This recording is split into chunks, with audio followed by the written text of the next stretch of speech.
মমতা ব্যানার্জি যেমন নিজে হেরে শুভেন্দুর কাছে, আমাদের সিগনেচারে পরিষদীয় নেত্রী হয়ে আবার শপথ নিয়েছিল 5 তারিখে 2021 সালে।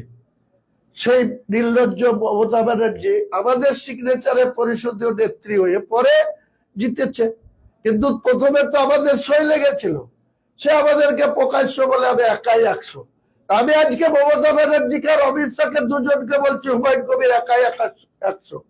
হুমায়ুন কবির যতক্ষণ জিন্দগিতে আছে, বেঁচে আছে, আমি অমিত শাহকেও চ্যালেঞ্জ করছি আর মমতাকেও চ্যালেঞ্জ করছি, আমার ট্রাস্টের 13 বিঘি জায়গাতে তোমার কত শক্তি আছে পা দিয়ে দেখাও। এক জোড়াকে যদি ওইখানে লাশ না করে দিই, ওইখানে যদি কবর না দিয়ে দিই, আমি হুমায়ুন কবির কবরে যাওয়ার আগে 50টা কবর ওইখানে দিব। তারপরে ওখানে না হয় বাবরি মসজিদ বাদ দিয়ে একটা সমাধি স্থল হবে।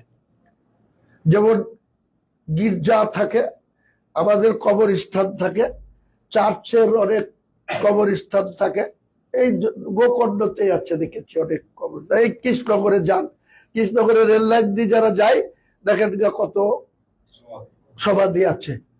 তো এই বাবরি মসজিদ যদি না করতে পারি, তাহলে বাবরি মসজিদে যারা বাধা দিতে আসবে তাদের 200 জনের সমাধি স্থল করে দেবো আমি হুমায়ুন কবির দাঁড়িয়ে থেকে।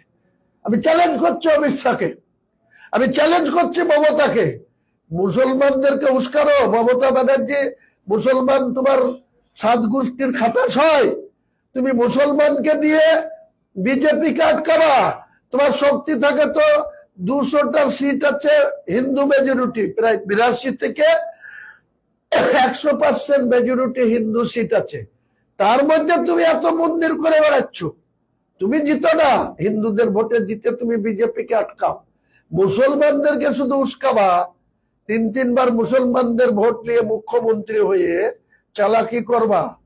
এই চালাকি 4 মে চ্যালেঞ্জ থাকলো, অমিত শাহর ক্ষমতা থাকে তো অমিত শাহ মেজরিটি করে দেখাক, আর মমতা ব্যানার্জির ক্ষমতা থাকে তো 3 বারের মুখ্যমন্ত্রী, সে 4 মে। মুসলমানরা আজকে 100 মুসলমানের মধ্যে গোটা পশ্চিম বাংলায় কিছু দাড়িওয়ালাকে, কিছু টুপিওয়ালাকে নামিয়েছে, আমার বিরুদ্ধে ডাইরেক্ট কেস করছে, অনেক বাজে বাজে কথা বলছে।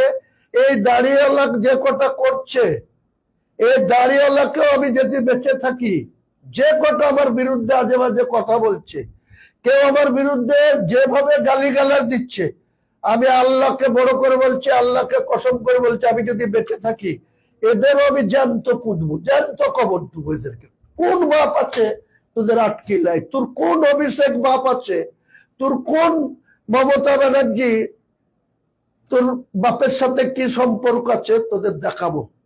এই কয়েকটা দাড়িওয়ালাকেও দেখাবো, কয়েকটা টুপিওয়ালাকেও দেখাবো, আর কয়েকজন যারা উল্টো পাল্টা ভাষায় হুমায়ুন কবিরকে গাল দিচ্ছে। আমি হুমায়ুন কবির বেঁচে যতক্ষণ আছি, আমার লাশ পড়ার আগে 100 লাশ কবরস্থ করব, তারপরে হুমায়ুন কবিরের কবরস্থ হবে। আমি চ্যালেঞ্জ থাকলো, আমি অমিত শাহকেও চ্যালেঞ্জ করছি, মমতাকেও চ্যালেঞ্জ করছি।